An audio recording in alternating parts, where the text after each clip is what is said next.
everyone, and welcome to Chef AJ Live. I'm your host, Chef AJ, and this is where I introduce you to amazing people like you who are doing great things in the world that I think you should know about. Today's guest is Pulitzer Prize-winning author Michael Moss. He is the New York Times bestselling author of Salt, Sugar, and Fat, How the Food Giants Hooked Us. And we're here today to talk about his new book, which is called Hook: Food, Free Will, and How the Food Experts Exploit Our Addictions. I am so honored to have him on the show. Please welcome Michael Moss. Hey, great to be with you. Great. You know, it's interesting because it's only showing you, and that's okay because you're the star of today's episode, but that's cool. Like, you can see me. That's all that matters, right? Yeah, absolutely. I am so honored that you're taking the time to do this. I know how busy you are, and I want everyone to get not just Hook, but both of your books, because you have made such a profound difference in my life with your book. We were chatting a little bit before you came on, and I was telling you that I have a lifelong struggle with obesity and food addiction. Even though now it may look like I'm slender, which I am, it was only because I finally stopped eating processed food. And I think about all the time in my 20s and 30s telling doctors, I think I have an addiction to sugar. It's not normal. I can't stop drinking Dr. Pepper and Coke Slurpees. And they kind of poo-pooed it. And there's doctors still today that poo-poo it. So thank you for the work you've done that have given people like me and the people I work with, a platform to show that we're not crazy. We're not weak-willed. It's the food.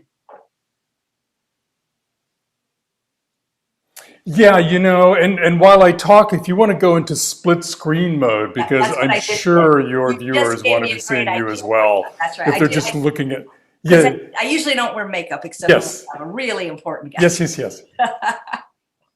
Absolutely. So, I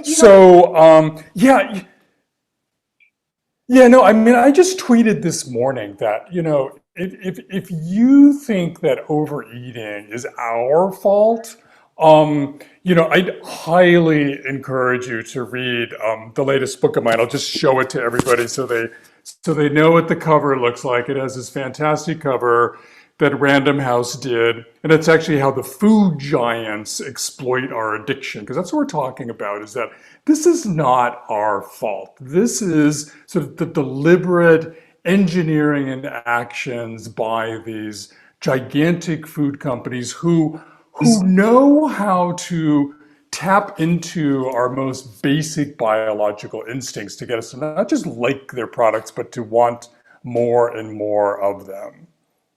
So what efforts are actually taken by these food giants to hook us? What is it that they're doing?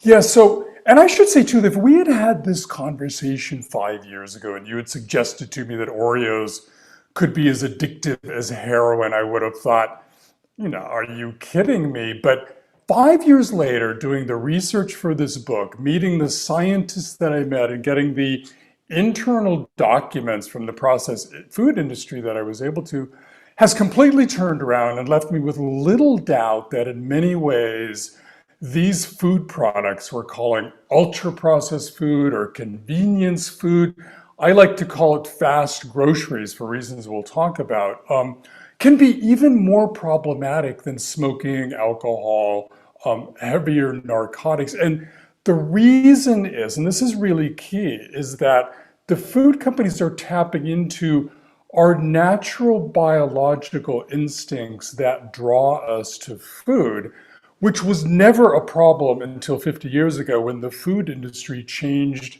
the nature of our food to make overeating an everyday thing. And so how do they do that? So they start with cheapness, inexpensive, right?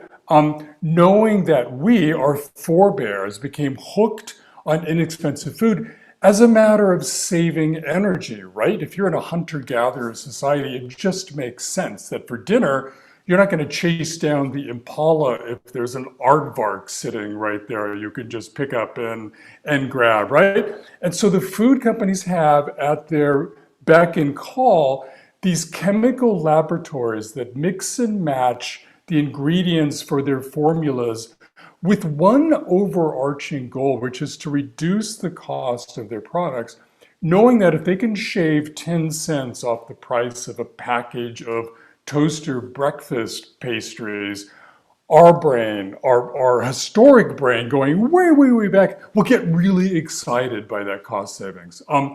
We are instinctually in love with variety. It's why humans were able to spread across the globe, live in places, and fall in love with food as weird as whale blubber, right? So walk into the cereal aisle of the grocery store, and what do you find?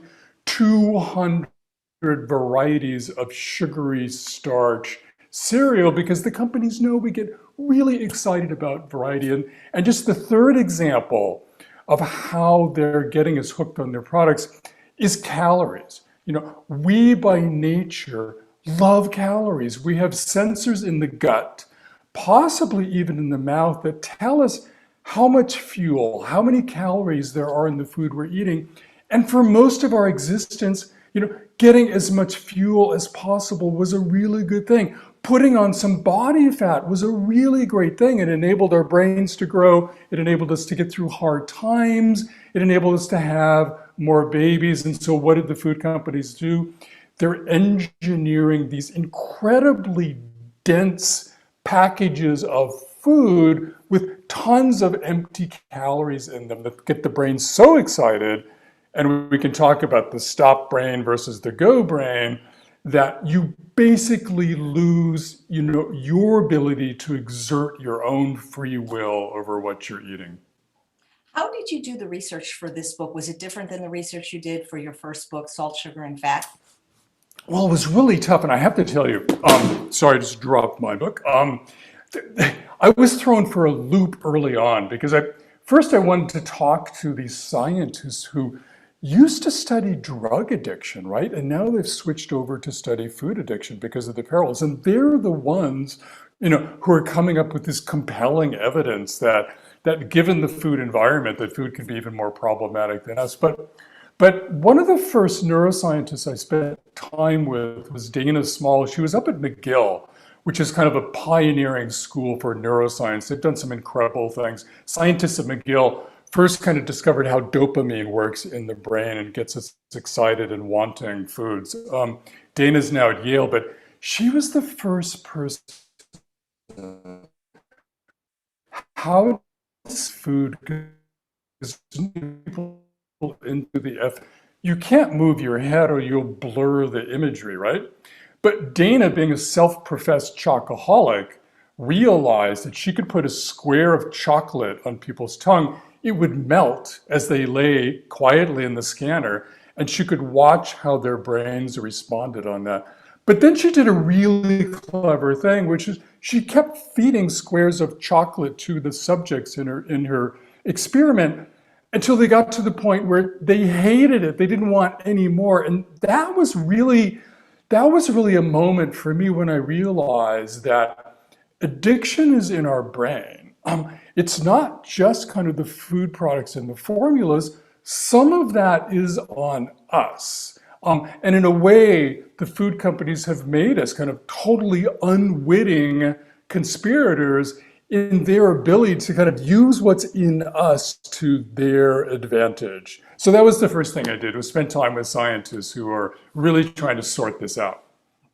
You talk about sugar, fat, and salt a lot in the book. And are they all deleterious, or are some more deleterious than each other, or is it the combination? Yeah, so the first book I wrote was called, in fact, Salt, Sugar, Fat, because really smart people were telling me that, those three ingredients is the unholy trinity, if you will, on which these processed food companies rely on to get us so excited about their products. And you're absolutely right. It's not in single combination that they're most effective. Put those things together and, we get like the double, triple, quadruple amount of excitement going into the brain. I mean, take a potato chip, right? It's got the salt on the surface. The industry talks about salt as the flavor burst because it's typically the first thing that will hit the taste buds and send that signal of wow to the reward center. It's got lots of fat. The industry calls that the mouthfeel. The magic formula in snack foods is about 50% of the calories from oil. Mostly it's corn oil. And that gets picked up by a trigeminal nerve that goes also to the reward center of the brain, a different pathway, right? But also I learned from nutritionists is that potato chips are also have a lot of sugar in them in the form of kind of simple potato starch that gets converted into glucose in the body. And that's sending yet another signal to the brain through a different route, including the gut when those potato chips land in the gut. So you've got three paths of sort of excitement all going to the reward center of the brain. And it's that combination, I think, that makes their products so potent. You know, you mentioned potato chips, and I recently listened to your interview on the Food Junkies podcast, and you mentioned that you are somebody that can have potato chips in the house. So how did you get interested? I don't think you've ever struggled with weight or food addiction, yet you are really the leading voice in this field.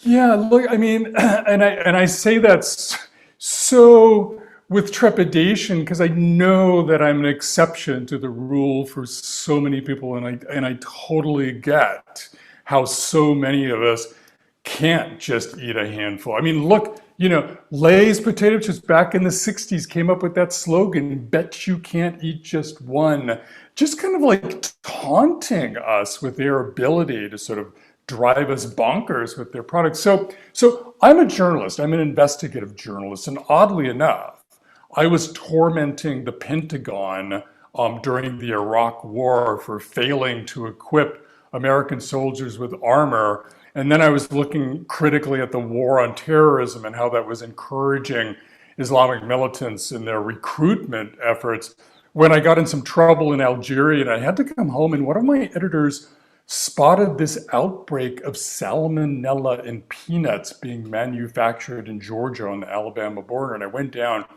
and this was just such an eye opener to me. This was back in 2008 now, where I really got a look at this $1 trillion processed food industry and how in some cases it was losing control of the food chain. They were using these tainted peanuts in thousands of hundreds of products, and they didn't even realize it took them weeks and weeks to figure out where they were coming from this factory.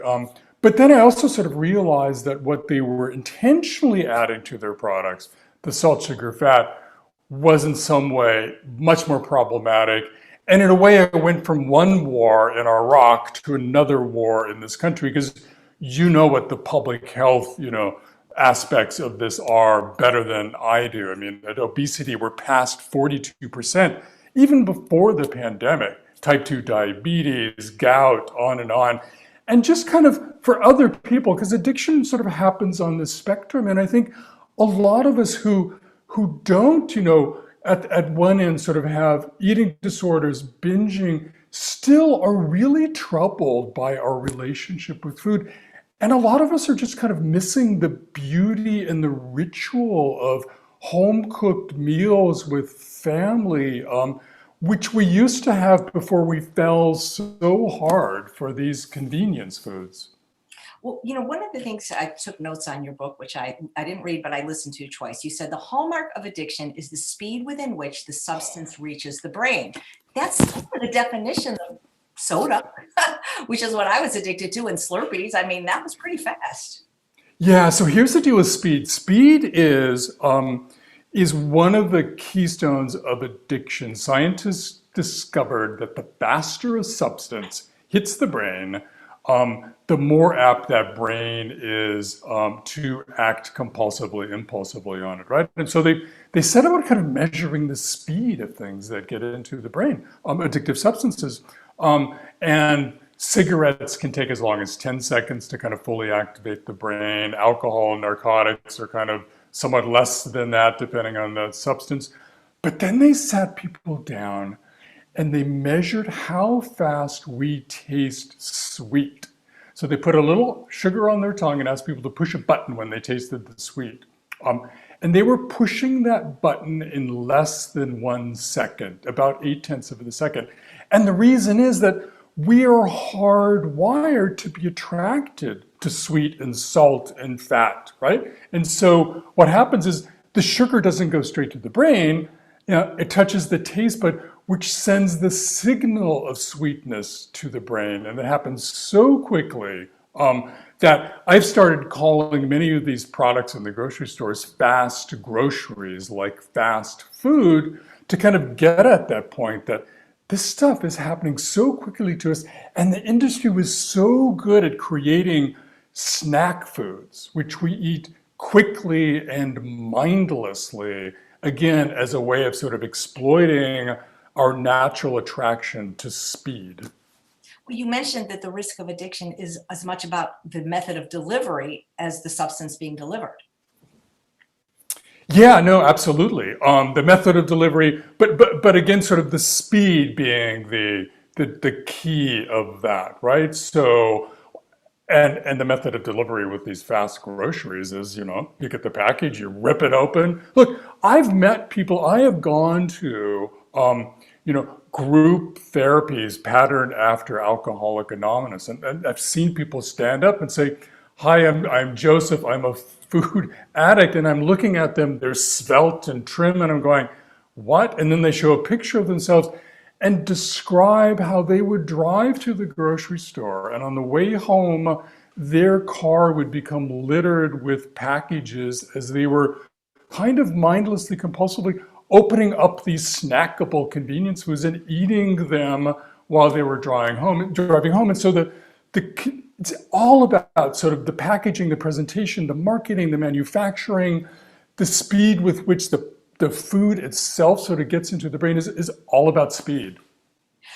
So and we know that the sugar, fat, and salt in the processed foods are addictive, at least for many people. Do you think that other things for some people, like even animal products or dairy, could have that same pull? Yeah, I mean, I think everybody's different. And I should back up on the addiction. I mean, in my still kind of skeptical mode, I went to the tobacco industry, which for decades vehemently denied that smoking was addictive. And then in the year 2000, they completely changed their mind. Philip Morris was the first company to do so, publicly acknowledged, "You're right, smoking is addictive. No ifs, ands, or buts about it." And that same year, the CEO of Philip Morris was asked in some legal proceedings to define addiction. And he said, "Addiction is a repetitive behavior that some people find difficult to quit." And I think I was really struck by that, because in the year 2000, Philip Morris was not only the largest tobacco manufacturer in North America, it was the single largest manufacturer of processed foods, because back in the 80s, it had acquired General Foods and then Kraft, and then it purchased Nabisco, right, the maker of Oreos. And so I thought that definition was perfect as framing not only people's trouble with cigarettes, but our trouble with many of the food products that they were selling in the grocery store. And I'll tell you, I met recently the former general counsel of Philip Morris, the top lawyer, Steve Parrish, who explained to me that he was one of those people who could take a cigarette out, smoke it during a business meeting, put the pack away, and have no interest in smoking again until the next day. But he said, "Michael, I can't go near a bag of our Oreo cookies," right? Because they were making Oreos at the Uh-oh. Uh-oh. bag. So look, this was another sort of brilliant moment when I realized that these insiders see of their products. Well, you had mentioned that some of the creators of these processed foods like Lunchables won't eat it, won't allow their children to eat it. So how do they feel about other kids are eating it and becoming fat and sick? I mean, do they not have any conscience? Yeah, no, and in fact, and this was the first book I wrote, right? Salt, Sugar, Fat. I always laugh at this cover because the artist, when he read the book, he went into his grocery store and pulled out all of his favorite products, right? And ripped the lettering off the package fronts and rearranged the lettering to really reflect kind of what's going on inside these products, which was just sort of a brilliant act of artistry. Yeah, I think that, well, here's the other thing that surprised me is that how many of these insiders came to have misgivings about their life work. And look, I'm still trying to not see this as this evil empire that intentionally set out to make us ill on their products. These are companies doing what all companies want to do, which is to make as much product as possible and make as much money as possible by selling as much product as possible. But in defense of the people who invented these products, a lot of them, like Lunchables, were invented in a more innocent era before our dependence on them. And maybe the companies even back then didn't know we would become so dependent on those products. But they know now, so they need to do better. They do know now, but as the former president of Coca-Cola explained to me, when you're in the battle and the competition between these food giants for space on the shelf and space in our stomach is so fierce, that's all they think about on the job is, how are they going to nudge their competitor down the shelf a bit so they can have more shelf space and sell more product. They're really not stepping back and looking at the bigger picture. Well, how did they get away with advertising their products to children? Cigarettes, when I grew up, you could, there were billboards, magazine, TV commercials, they stopped that. You couldn't market them to children now to anybody, but they specifically market their, sugary cereals with the toys and the little juice boxes, Saturday morning cartoons. How can they get away with that? Yeah, hang on. I'm just going to pick up a copy of Hooked here because I want everybody to buy this. I have to say, not for me, but for you. I mean, if you ever had any doubt that or any thoughts that you were the one at fault here, or if you have any family members who doubted you in the back of their heads were going, oh, come on, isn't that just willpower and a little more effort on your part? I'm pretty sure that reading Hooked will convince you otherwise, as well as this conversation. So I apologize, but I just wanted to keep showing this to people because this conversation, books like this, I think are going to could make a huge difference in people's lives. The marketing to kids was such a coup for the food giants because memory is so powerful. And again, that's one way that food is even more problematic than drugs, because the memories we form for what we eat happen at an incredibly young age, possibly even while we're still in the womb. Scientists talk about the adolescence bump when we create more memories that are longer lasting than at any other time in their life. And what the food companies found, and this is why Coca-Cola realized that if it could put a soda in the hands of a kid when they're in a ballpark with their parents, the memory of that soda will forever get associated with that joyous moment. And so the marketing by the food companies to kids was all about sort of implanting, strengthening, and associating the memories of their foods with, great emotional moments in kids' lives.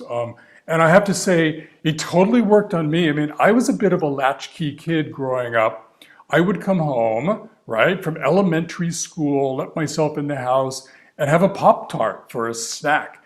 I hadn't had a Pop-Tart in 40 years when I visited one of the Kellogg's research and development factories and laboratories in Battle Creek, Michigan. And they had messed up an assembly line of Pop-Tart dough, and it was being dumped in this big vat. And the aroma wafted across the factory floor. And that took me back instantly to the time when I was a kid eating Pop-Tarts. And you know what? The same thing happened in the pandemic, right? We thought at least we were going to get away from vending machines at work with the pandemic. But what happened for many people is that they turned their kitchen cupboards into vending machines because we went to the supermarket, right? And those memories came flooding back from our childhood. And in the fear and the angst and the concern of the moment, we reached for those childhood junk products, snack products, like we'd never before. And the snack food company sales soared, and they're still higher than they were before. Yeah, I remember at the beginning of the pandemic when the Costco line was around the block, and like a lot of the food was sold out, but the kale was still on the shelf. The kale was on the shelf. Well, the snacks were on the shelf too. And I'll tell you a little insider trick.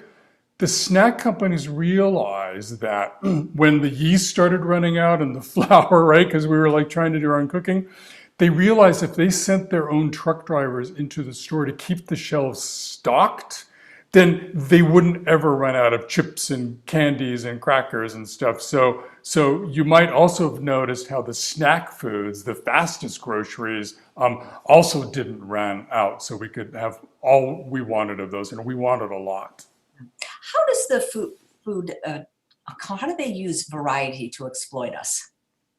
Well, so it's pretty simple. In fact, I've heard like old time food engineers, chemists complain to me that they don't really invent food anymore like they used to. Basically, they're just coming up with kind of new colors on the package or a new added spice or a little bit of variety. And so for them, creating variety is all about creating a new flavor of potato chips, right? I mean, there are dozens of potato chip flavors and shapes and sizes out there. Same in the cereal aisle, same throughout the grocery store. So they're using food engineers, people who design the packaging, the food itself, to come up with kind of new ways of, or just slight, variations on the old theme, knowing that that gets us excited. Right. Does anybody in the food industry, have they ever put a hit on you?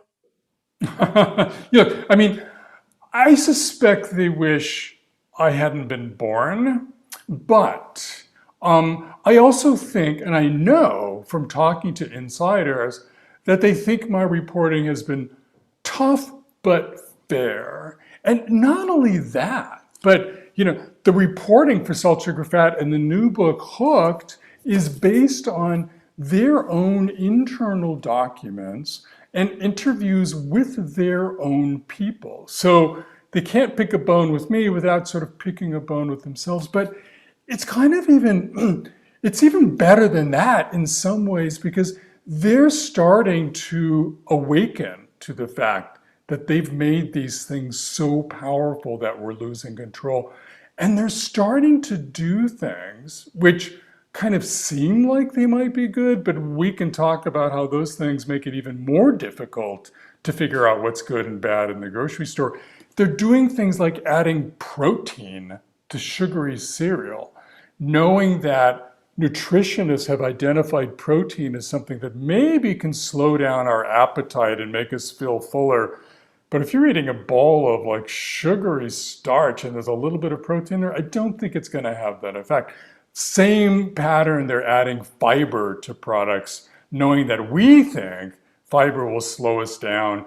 But that's the fiber in fresh vegetables and whole fruits, not this sort of laboratory-made fiber and untested fiber that's going into a lot of these processed food companies. And then one of the things they're doing now, which I think is potentially problematic, is that they're responding to our concern about sugar by wandering through the grocery store and adding fake sweeteners to so many items, not just soda, in kind of combination. And there's some very disturbing animal science only, so don't take it to heart yet. But the point is that our brains and our metabolism, may be responding to these fake sugars in a way that we really don't kind of fully appreciate. And so we're in this mode now where the companies are, seemingly acknowledging that their products are addictive, and because they're taking steps to sort of help us deal with the cravings that they caused. Well, I hosted what's called the GI Health Summit, and from what I understand from the doctors, is these fake zero-calorie sweeteners are actually worse for causing cravings for our gut microbiome. So to me, it's just a new level of evil. Yeah, I mean, I certainly can't go that far because I haven't studied them. But if you think about it, your tongue is tasting sugar, right? Your brain is getting the signal of sugar. But then the sugar doesn't arrive. It's just kind of this fake thing arrives and goes to your gut. you have to believe that something crazy might happen to your metabolism and health kind of generally. I mean, if you're somebody, I mean, the best advice I've heard, if you're somebody who just totally needs that diet soda to get through the day and to help you resist the pure sugar soda, then it's probably worth doing that. But long term, and just the notion that they would flood the market with these products without solid science being done, looking at how it affects us, is just incredible to me. And and that same point, obesity began surging back in 1980, and it wasn't until 2 years ago, 2019, that a scientist at the NIH, his name is Kevin Hall, did the very first gold standard trial looking at whether these ultra processed foods actually cause weight gain. We thought they did, but there's causation and there's association. Took two groups of people, put them in the eating laboratory for a couple of weeks on very different diets, and lo and behold, the first evidence that in that case, the ultra processed foods caused weight gain. It took 40 years for us to do that study, in part because of the way that science is controlled by industry general, or certainly influenced by general, or how science doesn't always respond to our needs in terms of needing to know. And in this case, what we eat has never mattered more, and how these companies manipulate us has never mattered more. And yet, there's so many questions I have as a journalist about the science of food still. Well, the thing is, I'm a chef, and these food companies use more sugar, fat, and salt in their food than anyone ever would at home. And they put it in foods where it doesn't even belong or is necessary. It's like it's Yes. Yeah, and the reason they're doing that, AJ, is because they're using salt, sugar, fat for other reasons besides taste, right? So one of their challenges is making these products so they can sit in the warehouse and then on the grocery shelf and then in your kitchen cupboard for months, right? Without spoiling and going bad. And so, salt, sugar, fat, combination, one or the other, can be acting as preservatives, can be acting as taste enhanced color providers. I once went to Kellogg's and said to them, look, everybody's concerned about how we're getting so much salt, and we now know that 75% of the salt in our diet comes from processed food, not the salt shaker on the table. Why don't you cut back on salt? And so they said, come on in, we won't just talk to you. We're going to make you special versions of some of our biggest icons in the grocery store. But in this case, we're not going to add any salt at all, and you're going to see what salt does for us, right? And so we started with the Cheez-Its, right? Normally I could eat day in and day out, but without salt, they stuck to the roof of our mouth because salt adds texture and solubility, right? Then we went on to the frozen waffles, put them in the toaster. They came out looking and tasting like straw because salt adds the color and some of that taste. But the clincher were the cornflakes, right? We put them in the bowl, added some milk, took a bite, and before I could say anything, the chief spokeswoman for the company was sitting with me, and she gets this look of horror on her face, and she swallows and blurts out, "Metal! I taste metal, metal." And I'm thinking, yeah, I didn't even know cornflakes had salt in them, but without the salt, I thought one of my fillings had come out of my mouth. It was like sloshing around, right?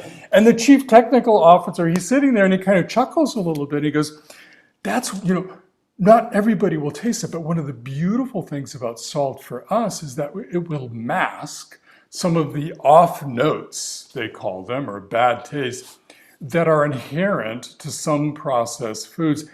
And that's when a light bulb went off in my head, right? And that's why I wrote Salt, Sugar, Fat and Hooked, because I realized at that moment that these companies are more hooked on using salt, sugar, fat, on making their foods inexpensive, highly variable, full of empty calories, super fast than we are. And so it raises a real question about whether now going forward, they can play a meaningful role in helping us to change our eating habits.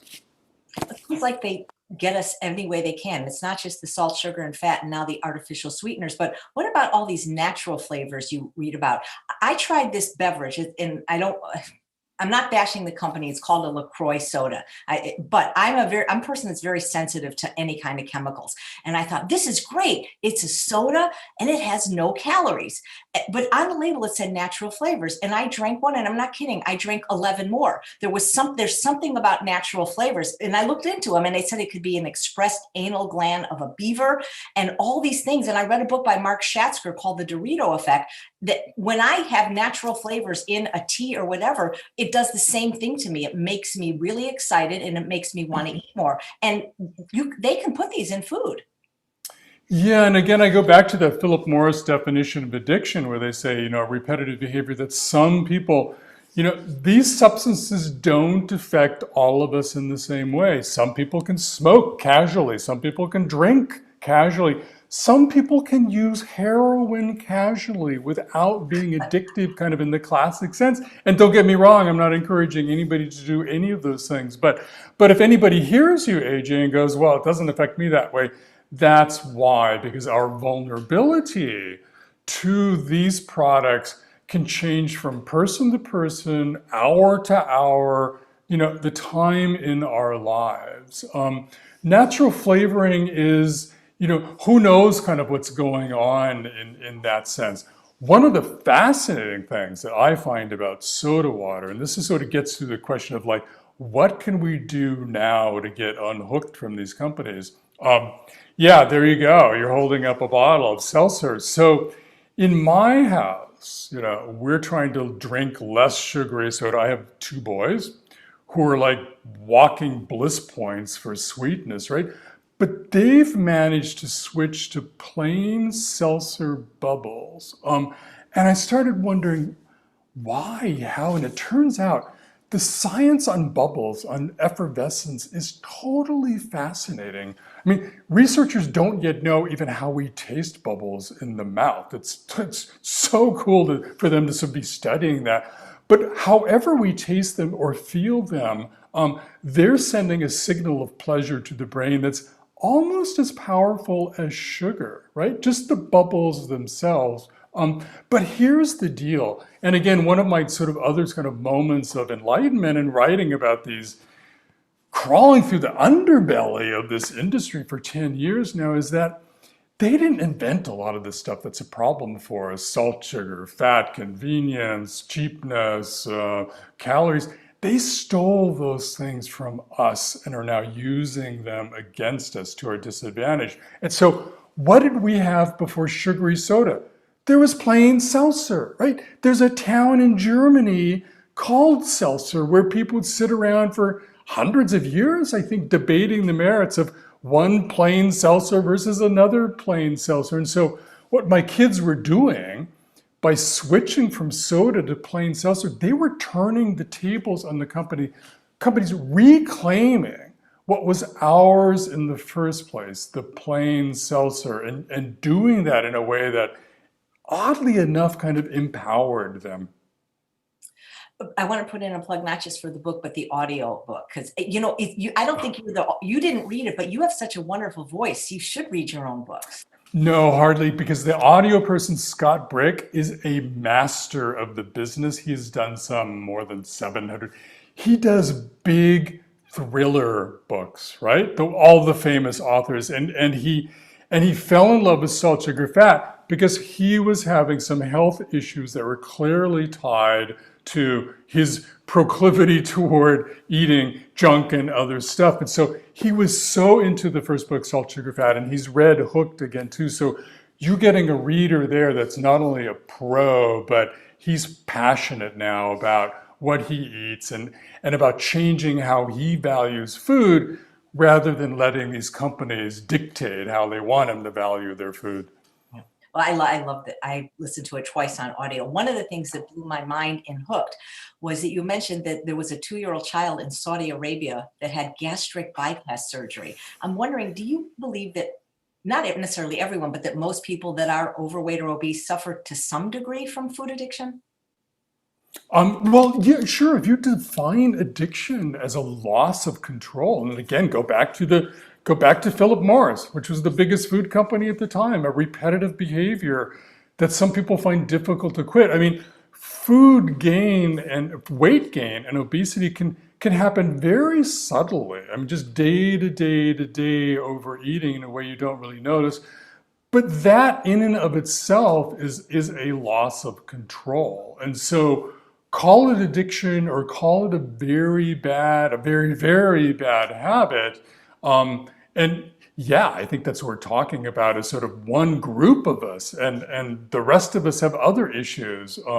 But certainly that one group of people who have found themselves being, facing clinical obesity are looking at a loss of control over their eating habits. Well, one of the things you also mentioned in Hook, and I heard this because I actually interviewed Sylvia Taro once, who you referenced, is that once you Yeah. lose the weight, it really never disappears. And the problem is we don't necessarily know how vulnerable we are to these things until we try them. Not that I would ever try heroin or Oh, cocaine, but I was telling you before we came live, it's like literally the first time I tried a Coke Slurpee with 8 pumps of vanilla syrup, I didn't stop until I was 43 years old and got a diagnosis of pre-colon cancer. I did yeah. not know because there was no warning label. Like at least cigarettes, there's a warning label. There's no warning label on processed food. Yeah, and in chapter 4 of Hooked, it's called, We by Nature Are Drawn to Eating. I spend time with paleoanthropologists who walk me through how we changed. I mean, believe in evolution or believe in creation, it doesn't matter. But over that time period, we changed in significant ways that changed the way we relate to food. And one of the things, and the overarching goal of that was to put on body fat, as we talked about before, which is body fat was a really great thing. We became kind of one of the fattest creatures in the mammal group because body fat enabled us to do these really important things. It was life-saving for us, right? Well, dial forward today in this food environment where the food companies have made overeating an everyday thing in body fat has grown to be this huge public health concern, right? And so now suddenly body fat turns against us. I had no idea until I read Sylvia and I talked to her and other scientists about body fat.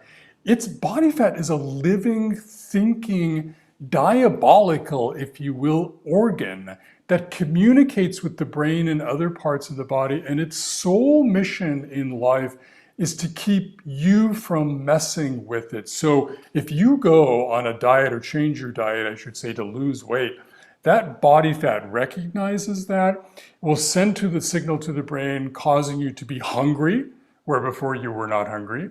And it will slow down your resting metabolism so you will burn less energy just sitting around or sleeping. And so once we acquire this extra body fat, it becomes even more difficult. The aspect of dealing with that and losing it becomes even more difficult because our own body is working against us in ways that we can't even see. And again, this is so critical. This is not about us. This is not our fault, right? This is not about willpower, about free will. This is about the companies putting us in this position where we've been robbed by our free will. So I became vegan for ethical reasons 44 years ago. And in September of 1977, there was no vegan processed food. Now it's exploded. And do you think the processed food industry is using their same evil tactics to infiltrate the market of vegans and keto and paleo? Because just because you put vegan on a label, or keto or paleo, it's still the same processed crap. Yeah, so I mean, you think you really make a really good point. In fact, there's a lot of tech people now that are coming up with true inventions of meatless, dairyless, soyless sort of products that are really, really interesting. But there's a lot of elements that go into food, and there's a lot of ways that different people value food. Some people are concerned about the climate environmental impact of farming and growing the products that go into that food. Others are concerned about animal welfare. And so just shifting away to a non-meat product in and of itself is a really great thing for people who sort of prioritize that. I think the point that you make, though, is that in the hands of the ultra processed food companies, right? Something like all natural or organic or meatlessness can simply be tweaking their products in one way that still leaves, from a nutritional standpoint, a product that still doesn't offer us very much in the way of good, solid nutrition. So again, that's another way that I think we have to be wary and thinking and careful when we're shopped, because it's getting somewhat harder to tell the good, quote unquote, from the bad, quote unquote, stuff in the store. Well, so what can we do about this? Yeah, so such a huge question. I mean, I'm a journalist. I'm mostly trained to look at problems, and I hope that my first book, but especially the second book that's out now, Hooked, is that the information in this book about how, I mean, the subtitle, right? How the food giants exploit our addictions, use us against ourselves. Hoping that knowledge in and of itself becomes empowering for people.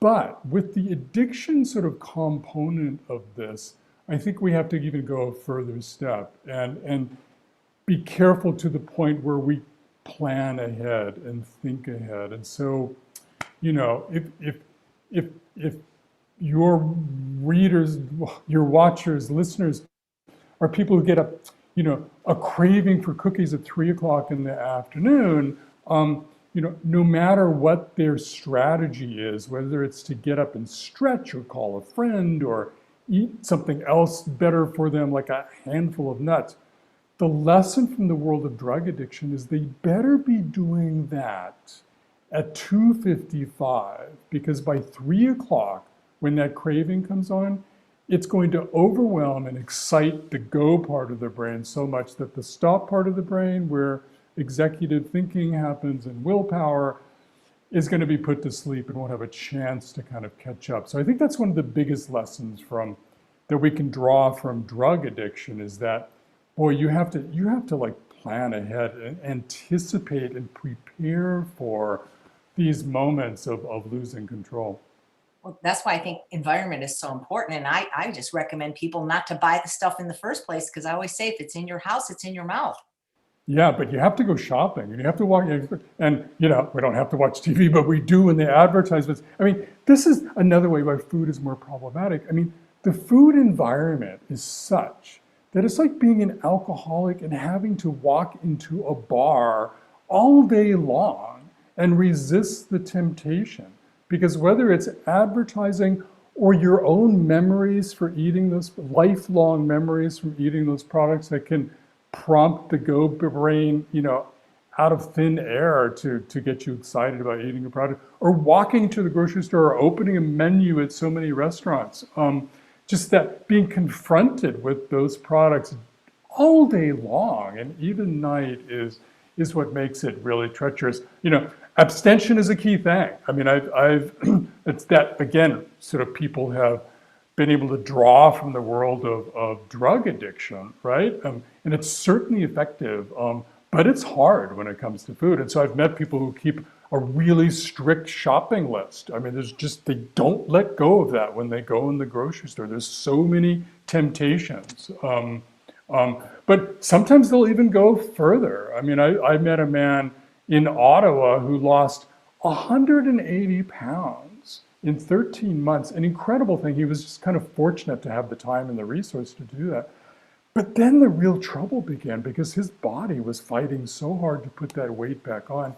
And there were times he had to put locks on his kitchen cabinets. There were times when he even got on an intercity bus in order to avoid any potential contact with the trigger foods that he would lose control of. And so abstention is great, but sticking to that takes a lot of effort on anybody's part.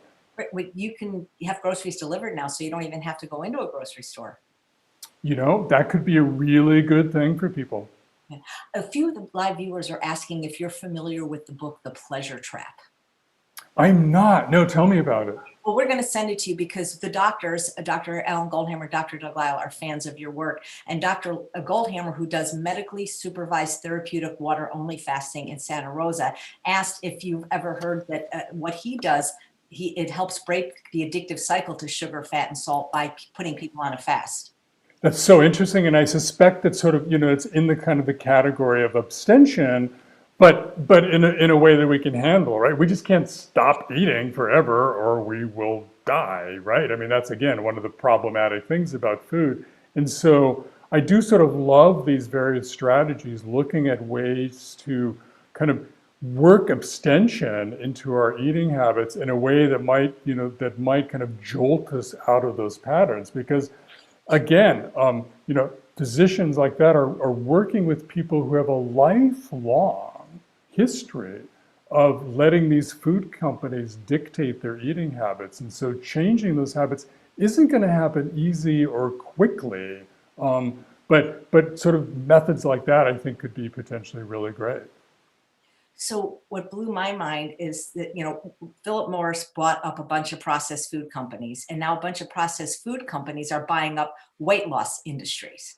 I mean, isn't there something, am I the only one that's saying there's something wrong with this? First, they addict you to their product, and they make a lot of money addicting you to their product, and then they take even more money for you, selling you a diet strategy that's not going to work. I mean, this sounds like Dr. Joel Furman wrote in a question saying, isn't that like Monsanto buying up all the organic farms for them to start using Roundup? I mean, they have to come to... I was so struck by that. I wrote a whole chapter because back in the 60s, none other than Heinz, which is one of the early users of high fructose corn syrup, and this discoverers that they could make lots of varieties of frozen French fries so we could turn our kitchens into drive-ins, bought none other than Weight Watchers, kind of knowing that we were, did I say the 60s? Later than that actually, or more recent, but knowing that that was really a popular method that people were using. And the irony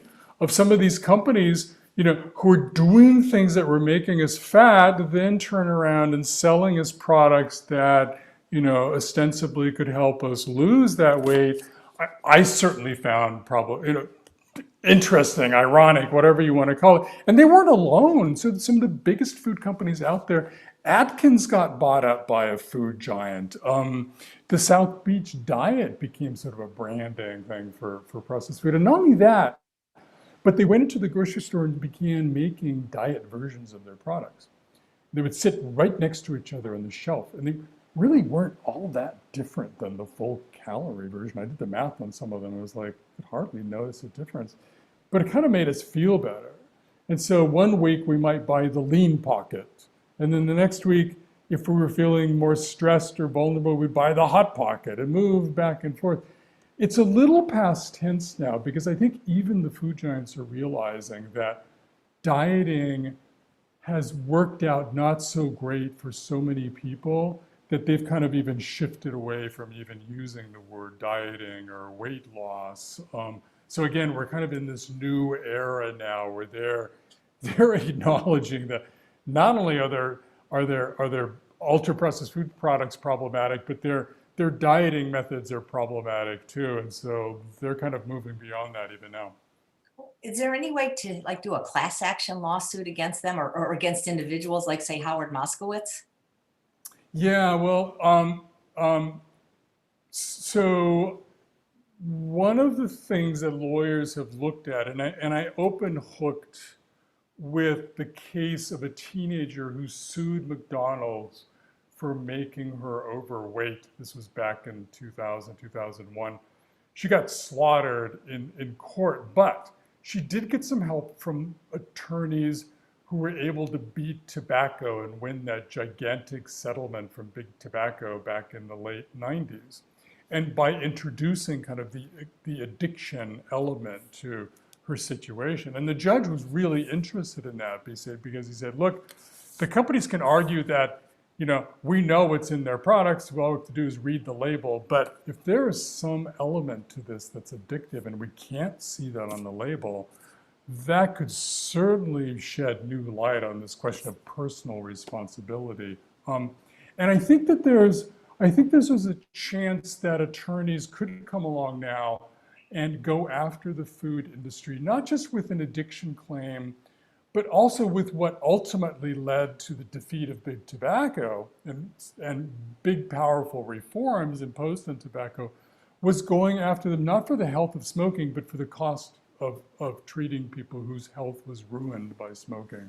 That's what those big cases were about in the big settlement back in the 1990s. And so I think somebody could make the argument that big food could be held accountable for the tremendous health cost of the deterioration to our health caused by their products overall. Well, if there is one, sign me up. I'd love to be one of the plaintiffs because unlike you, I'm not as forgiving. I feel there was some evil involved. I understand that the business of business is business, but when your business is hurting people, I mean, come on. Yeah, and you know, they're just that's why I sent this tweet out this morning, right? And by the way, if people want to reach me, email me, they can go to my website. It's mossbooks.us, mossbooks.us. I'm putting all the interviews I'm doing for Hooked on there, so it's a lot of fun following on. I was on CBS This Morning last week and Morning Joe on Friday, and there's some really good ones coming up. Not this one especially that we're on now with AJ, but my email is on there too, and people should feel free to reach out to me if I can, for whatever reason, and I will I will respond. Well, I got to say, you've been on my bucket list. I've interviewed probably over 500 people, but I really appreciate this. And I think if it wasn't for the pandemic, you'd be so busy with all your speaking engagements. So that's one bright spot. So we have Dr. John McDougall watching live. He's a previous guest on this show, a multiple best-selling author. And he said, are you familiar with the work of Dr. Neil Barnard, who wrote The Cheese Trap, where they show that the casomorphine, this protein in dairy, is also addictive? Yeah, and you know, I am familiar with that. And again, I'm not a nutritionist, right? And I'm not a scientist, and so I have to defer to experts. And you know, I do watch with some trepidation kind of the debate that's out there among people who view fat as the enemy, or dairy as the enemy, or sugar as the number one enemy. And just from my vantage point, what I'm looking at is how the industry kind of uses those three, salt, sugar, fat, and then all of these other elements we've been talking about as kind of equal opportunity tools or weapons, if you have, in their hands to get us to like their products. So sometimes I get the feeling that the processed food industry kind of loves it when we focus too much on one of their elements, because they can do things to adjust to that, right? As we're seeing with meatless hamburgers now, right? They can even take the meat out of hamburgers and still deliver as fast food. And so, so I love the scientists who are doing that work, looking at those particular things. But I'm not smart enough to sort of comment on it. Well, Dr. John McDougall also comments that you look trim and healthy, and he wonders what your personal diet is. Yeah, so thank you for that, especially because I just turned 65, which enabled me to get vaccinated in New York. And so life is looking very optimistic here. You know, my diet is also about sort of turning the tables on the food companies and looking for ways to take back convenience. So, you know, I'm doing a lot of the cooking for the family now because my wife works for a big hospital system and she's been crazy busy for the last year, as you can imagine. And so, you know, when I walk into the spaghetti sauce aisle, instead of buying a jar of pre-made pasta sauce, which can have some brands, the equivalent of a couple of Oreo cookies worth of sugar or sweetness in them, you know, I'm buying that, you know, can of whole plum tomatoes and bringing that home. And I have a spaghetti sauce recipe down to 93 seconds. Now, granted, the more it simmers, the better it is. But you don't even have to chop the onions for this recipe. You just chop that sucker in half and put it in the sauce, and the beautiful onion, it just kind of dissolves into the sauce over time. So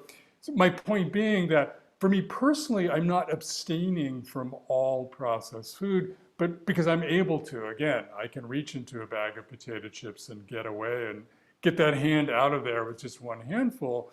I'm more about kind of turning the tables on them and using those products to my advantage rather than letting them take advantage of them. And so I'm trying to do as much cooking as possible, trying to cook from scratch. I'm making food that I can tell what it is when I put it on the table. One of the definitions of ultra processed food is you can't tell what went into this stuff. It's so highly engineered. You can't pronounce you can't pronounce it most of the time. Well, you can't pronounce it, but also just looking at it and tasting it. And not only that, but I've noticed too, you don't even need to chew many of these products because they have so much oil in them that they just kind of melt in your mouth by design for that kind of mouthfeel. And I think that's one of the ways to tell good food from bad in the grocery store is, do I have to chew this? And I think you're going to be, and chewing is kind of a speed thing, right? It slows you down. It gets the body ready for kind of what's coming.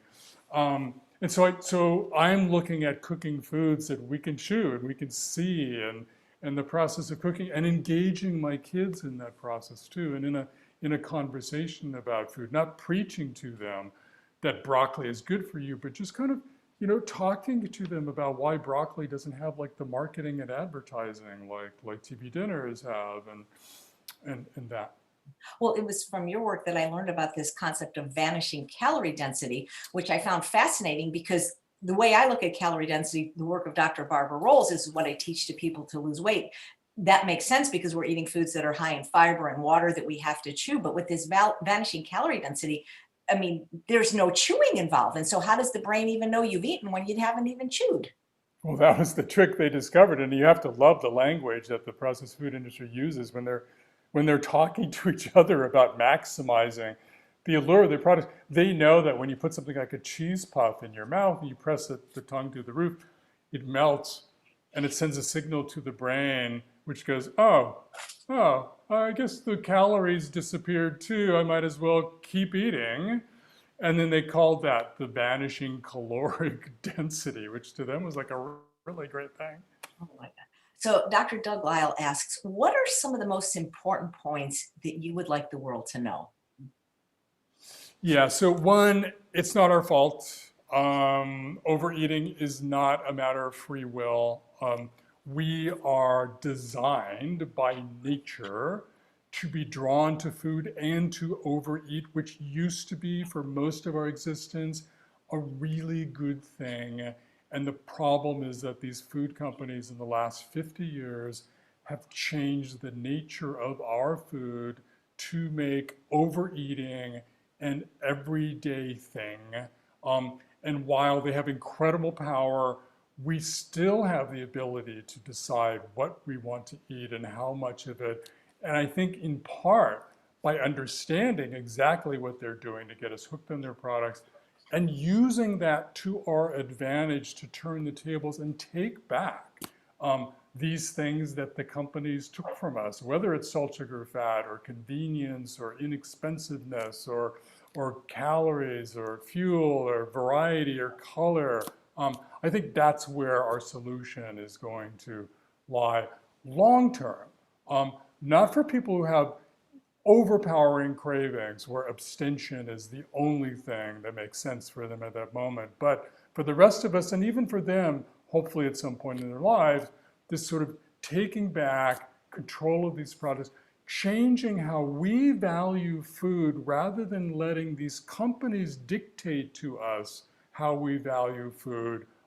That's where I think the revolution in this whole area lies. And so I thank everybody for buying Hooked and reading it, because I think it'll help not just you, but all of your family and friends who may be still uncertain about what causes overeating or what causes our trouble with food, to realize again that it's not us, it's the companies.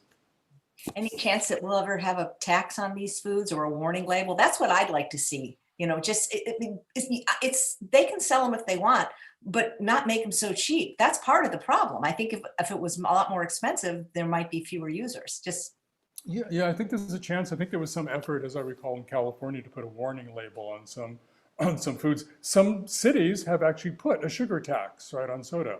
And it does. It does. I think the data that's coming in shows that it does work because look, we love money as much as we love cheapness and yummy junk food, right? So it does seem to work in the sense of nudging us to make better purchase decisions in the grocery store, which I kind of love that idea. yeah. Well, everybody, seriously, please buy this book. Buy if you haven't read Salt. I mean, I want you to buy Hook because it's out now. But also, if you haven't read Salt, Sugar, and Fat, it does set the stage a little bit for your next book. And what is your next book after Hook? Maybe a cookbook. Yeah, well, I don't think so. I'm going to defer to you for that. Absolutely. And you've got some really great recipes, I know. So, but speaking of recipes, I'd love to close out by showing a little 60-second video where I do some cooking in my kitchen to illustrate kind of what we're talking about when we're talking about empty calories in snack foods, and these snack foods having having lots and lots of oil in them to sort of create that mouth feel in their textures. And so I have just this little snippet I did in the same kitchen, my kitchen behind us, just a couple of weeks ago, and I think people would get a kick out of it if you want to I'm cue going to that do up. that right now, but I know I won't be able to come back to thank you so much for your time. From the bottom of my heart, your work has helped so many. It will continue to help so many people. And just like I said, I know I'm not crazy. It's not that I lack willpower, that this is a biological disease, that some people aren't vulnerable to it. So it's sort of like people that aren't alcoholics might tell an alcoholic, just push yourself away from a bar. There are people, despite what we look like, that really these foods are just not for us. And you have proven that this is real, that food addiction, at least for some of us, is real. So thank you so much for your work. I really do appreciate it. Well, thank you for those kind words. Okay. So now we will play this video, and just give me a second. I've got to share my screen. That'll just be a minute. Okay. How do I do that? Share screen. I practiced this all day yesterday. You'd think I would. It's for some reason you're showing up. So why can't I get that? Maybe I'm nervous. I'm so sorry. I'm trying to share the screen. But do you want me to leave and then? Yeah, I know that sounds terrible. Yes, I want you to leave. Let's see if it shares. Let's see. Did it share now? Yes. Oh, yeah. there you are. But I did that's it. Great. Okay, perfect. I practiced this. This is only the second guest ever that I've been nervous for. Here we go. 1 bag of Fritos,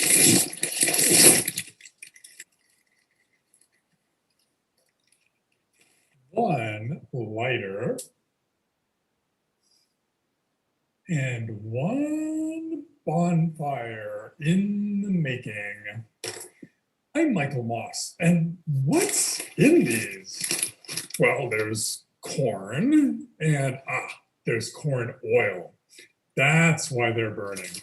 The oil makes these like jet fuel in the body too. There's 1,440 calories in this little bag. People who climb icy mountains have a neat little trick. They smash and sprinkle these on their food for the huge amounts of energy they need. If you're at home, not climbing mountains, you probably want to avoid eating this whole bag and it's 1,440 calories for one snack. If you can hold back, that is. And for a lot of people, that's a big if. 1 bag. Well, there we go. Let's see if I can stop screen share. I am not. Well, thank you so much again. I really appreciate it. And I wish you the very best in all your future books. And if I can do anything to support you, I would love to. Thank you. Same to you. And thanks to all of you for watching another episode of Chef AJ Live. Please come back at 11 o'clock when we have a wonderful cooking demo with Chef Kelly Williamson. Take care.